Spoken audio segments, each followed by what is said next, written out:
Olá, sou o professor Cláudio Custódio, do Ser Romualdo e do Ser Roberto Freire, e hoje nós vamos discutir um dos assuntos mais legais da geografia, que é demografia, considerando populações ao longo da sua história, do seu presente e do seu futuro.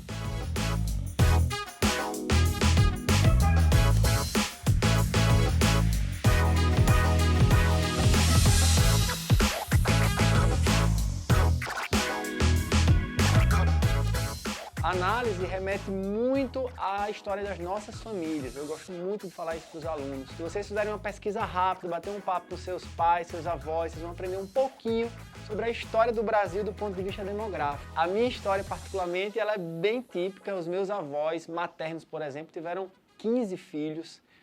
Infelizmente, 3 deles acabaram falecendo, 2 deles antes de completar um aninho de vida, caracterizando um dos conceitos que eu vou discutir com vocês, que é o de mortalidade infantil. Ainda assim, percebam que a taxa de natalidade, que também vou discutir com vocês, foi muito alta. Foram 15 filhos, apesar da mortalidade ter sido um aspecto negativo. Ainda assim, o crescimento, o saldo aí foi de 12.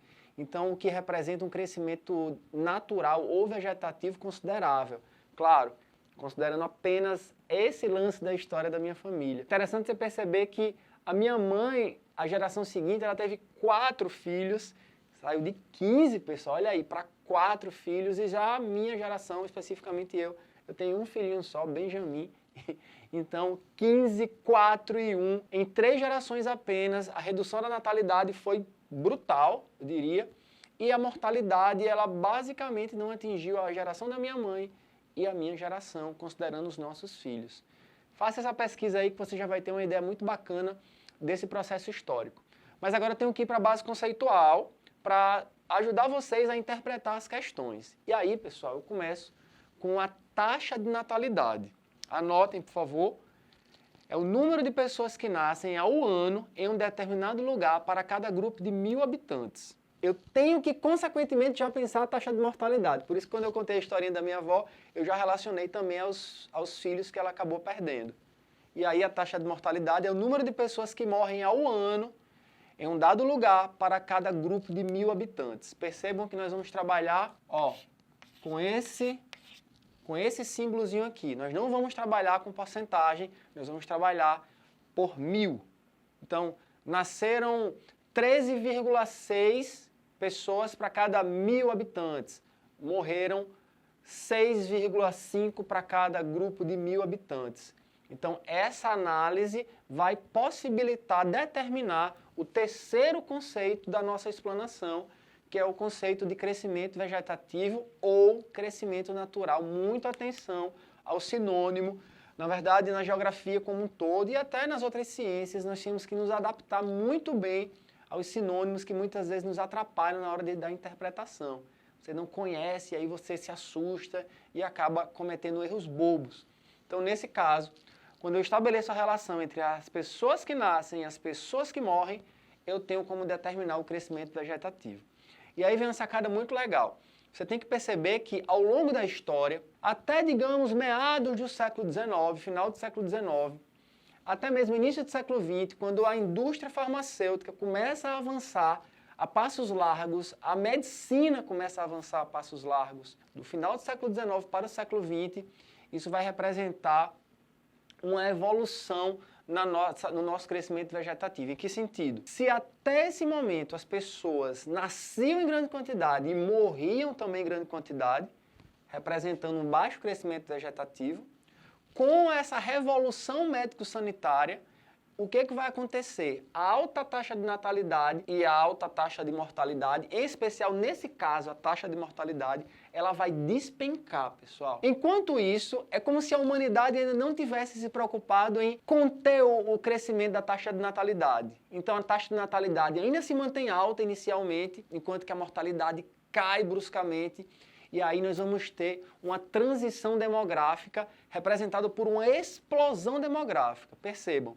Alta natalidade, porque nós ainda não estávamos nos adaptando a um controle populacional, digamos assim, com métodos contraceptivos, e a taxa de mortalidade ela cai bruscamente pelas condições que eu falei. Mais tarde, pós Segunda Guerra Mundial, com o advento dos anticoncepcionais, pílula e camisinha, a natalidade também cai bruscamente, E aí nós temos justamente um contexto atual, onde a natalidade e a mortalidade são baixas.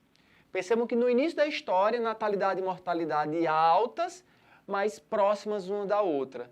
No final da história, natalidade e mortalidade baixas, mas próximas umas das outras. Então, nessa fase 1 e nessa fase 3, nós temos um baixo crescimento vegetativo.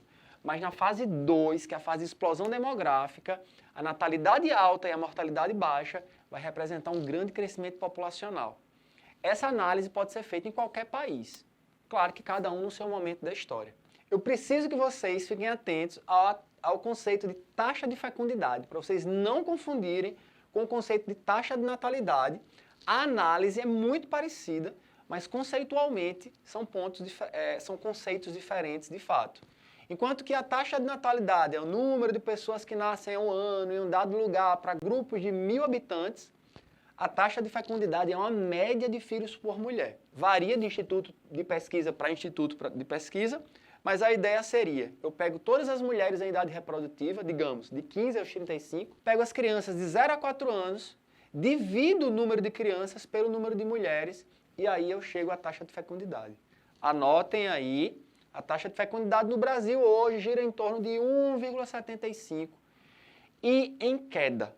Esse número ele vem caindo sistematicamente nas últimas décadas. Anos 80 ali, quando eu estava nascendo, essa taxa deveria girar em torno de 4,6 para 5 e essa taxa ela caiu sistematicamente e como eu falei, ela vai continuar ainda a cair e esse é um ponto perigoso, porque chegamos em um ponto em que a nossa população ela vai perdendo sua capacidade de repor a sua própria população. E a médio prazo isso pode ser um problema. Por quê? Porque pode representar uma redução do número de pessoas em idade produtiva, uma população adulta disponível para o mercado de trabalho. E para um país isso é muito preocupante. Expectativa de vida é uma média de enquanto nós vivemos, a nossa expectativa de vida sistematicamente aumentou ao longo do século XX e do século XXI. Chegamos a 76,6 anos, já cheguei a encontrar 76,8 anos. 76,6 é a expectativa oferecida pelo IBGE. Muito cuidado na hora de analisar a emigração e a imigração. Por favor, pessoal, a imigração remete às pessoas que saem de um lugar. Imigração é quem está chegando em um lugar. E aí agora vem um diferencial. Você analisar o crescimento populacional, que é a relação entre a emigração e a imigração, mais o crescimento vegetativo, que eu já relacionei a taxa de natalidade e taxa de mortalidade. Aí eu tenho como determinar esse crescimento populacional. E ainda o bônus demográfico, que foi cobrado no Enem há cerca de 2 anos atrás. E o bônus demográfico é um momento em que a taxa de dependência da população ela acaba tendo uma condição diferenciada. É quando a população em idade produtiva, vou chamar de PIA tecnicamente, população em idade ativa, mas eu vou chamar de produtiva para ficar mais didático, quando a população adulta ela é numericamente maior do que a população dependente, que seria a população até de 0 a 10 anos, ou 0 a 14, dependendo do Instituto de Pesquisa, e a população com mais de 60 anos. Então, vivemos um momento de bônus demográfico e é um momento muito positivo para o mercado de trabalho. Então é isso, essa é a dica de hoje do nosso projeto. Nos acompanhe nas redes sociais.